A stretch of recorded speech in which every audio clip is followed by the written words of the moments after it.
One Piece chapter 1094 melanjutkan cerita Atlas yang memerintah para pacifista untuk mengusir para angkatan laut dan diperlihatkan mulainya pergerakan dari Gorosei Saturnus. Koper chapter 1094 ini diisi dengan keluarga Shimotsuki. Mungkin koper ini bertujuan untuk menyambut rilisnya manga terbaru Eiichiro Oda yang berjudul Monster, yang dimana Ryuma lah yang akan menjadi karakter utamanya. Di halaman pertama diisi dengan Atlas yang sedang berteriak dengan keras untuk memerintah para pacifista membasmi para angkatan laut di Pulau Egghead. Dan para angkatan laut pun mulai diserang oleh para pacifista. Di sini para angkatan laut mulai ketakutan tapi tidak berhenti mengejar Bonnie. Sementara itu Vegapunk asli, Atlas, Sanji dan Franky sedang mencari keberadaan Bonnie. Mereka mengendarai Vegatank 08 untuk mencari Bonnie. Uniknya di sini ban dari Vegatank terbuat dari kairoseki, membuat ban dari Vegatank saling menempel dengan jalan dan tidak akan mudah terjatuh jika masih di atas jalannya. Lalu di sini Sanji dengan refleks langsung mengetahui keberadaan Bonnie dan langsung menyusulnya. Hal itu terjadi karena radar wanita Sanji langsung aktif seketika. Vegapunk mengatakan itu adalah radar yang tidak ilmiah, tapi Vegapunk mempercayainya. Balik lagi ke Bonnie, di sini Bonnie diserang oleh salah satu Vice Admiral dan para angkatan laut. Bonnie di sini tidak diam saja, dia mengeluarkan senjata baru dan mengeluarkan jurus yang bernama Near Death Experience yang membuat lawannya seketika kulitnya meleleh.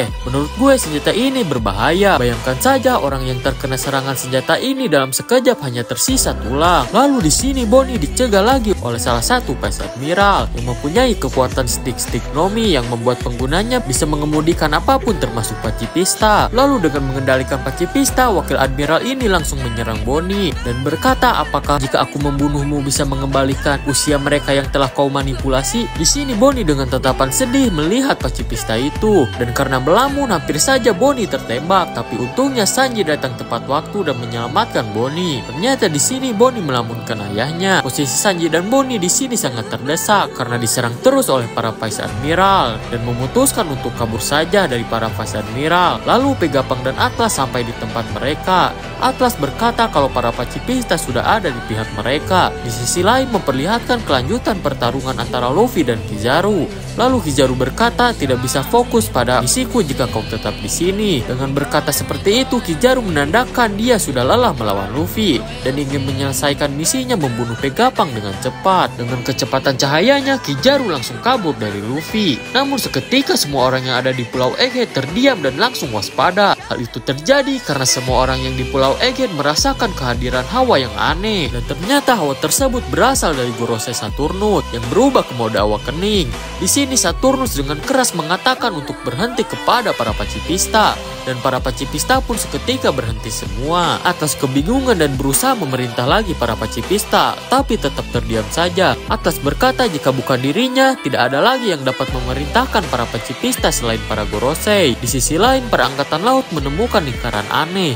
Kalau kalian memperhatikan lingkaran ini pasti tidak asing bagi kalian. Lingkaran ini seperti lingkaran setan. Lalu di sini para angkatan laut mengumumkan bahwa Gorosei Saturnus sudah tiba di Pulau Egghead dan menyuruh para angkatan laut untuk tidak melihat Gorosei Saturnus jika pangkatnya perwira ke bawah. Namun seketika ledakan besar terjadi di area lingkaran setan itu dan keluarlah sosok dari lingkaran itu. Ternyata ledakan itu karena kemunculan Saturnus yang menggunakan mode awakeningnya. Angkatan laut mengumumkan untuk tidak melihat Saturnus, ternyata ada sebabnya. Ketika salah satu angkatan laut dengan pangkat perwira ke bawah melihat Saturnus, kepalanya langsung hancur lebur. Mungkin ini efek dari kekuatan awakening Saturnus. Di posisi Vegapunk, Sanji dan Bonnie, mereka diserang oleh Kizaru. Mereka terjatuh dan hampir saja diserang oleh Kizaru. Untungnya di sini Luffy datang tepat waktu dan Franky menyuruh Luffy untuk melakukan sesuatu. Kizaru berkata kepada Luffy kalau Luffy sudah mencapai batasnya di mode Gear 5, tapi Luffy tidak menggubrisnya dan langsung menyerang Kizaru dengan jurus White Star Gun.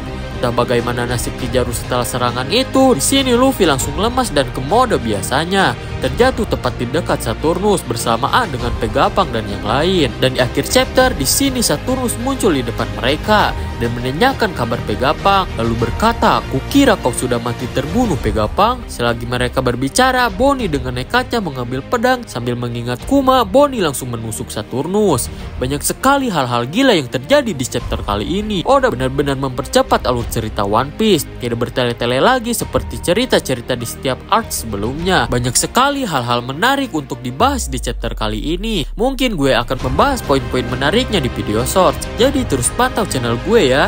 Jika kalian suka dengan video ini, jangan lupa subscribe. Salam satu kapal.